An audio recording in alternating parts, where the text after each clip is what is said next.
বর্তমান মিশরের মিউজিয়ামে জাদুঘরের মধ্যে ফেরাউনের যে লাশ আছে এটা সংরক্ষিত আছে। এই লাশ মিশরের মুসা আলাইহিস সালাতু ওয়াস সালামের যুগের ফেরাউনের লাশ, এটা নিশ্চিত না। হতেও পারে, তবে এটা নিশ্চিত না।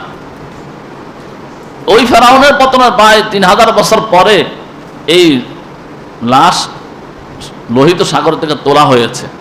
তো এটা আল্লাহ পাকের কোনো কুদরতের অংশ। যদি বাস্তবেই এটা ওই ফেরাউনের হয়ে থাকে, তাহলে এটা আল্লাহ পাকের কুদরতের বহির্প্রকাশ। আল্লাহ পাক মানুষকে দেখাইতে চায় দাম্ভিকদের, জালেমদের পরিণতি কি হয় তুমি দেখো। অন্য কোনো মানুষও হইতে পারে, কারণ ওই যে ফেরাউন কোনো ব্যক্তির নাম না, এটা হচ্ছে একটা পদের নাম। ওই পদে যারা বসে সকলকেই ফেরাউন বলা হয়। তো এটা অন্য কোনো মানুষও হইতে পারে। মোট কথা, ওই মিউজিয়ামে যেই ফেরাউনের লাশ আছে বলে কথিত আছে, এটা মুসা আলাইহিস সালাতু ওয়াস সালামের ওই ফেরাউন, যে ফেরাউনের কথা কোরআনে আসছে, ওই ফেরাউনের লাশ এটা নিশ্চিত না। কোরআন হাদিসের ব্যাপারে কোনো ব্যাখ্যা দেওয়া হয় নাই যে তার লাশ যুগ যুগ ধরে কিয়ামত পর্যন্ত আল্লাহ সংরক্ষণ করবেন। আল্লাহ এই কথা কোথাও বলেন নাই। বিভিন্ন কারণে এটা ফেরাউনের লাশ, এটা নিশ্চিত না। হতেও পারে, নাও হতে পারে।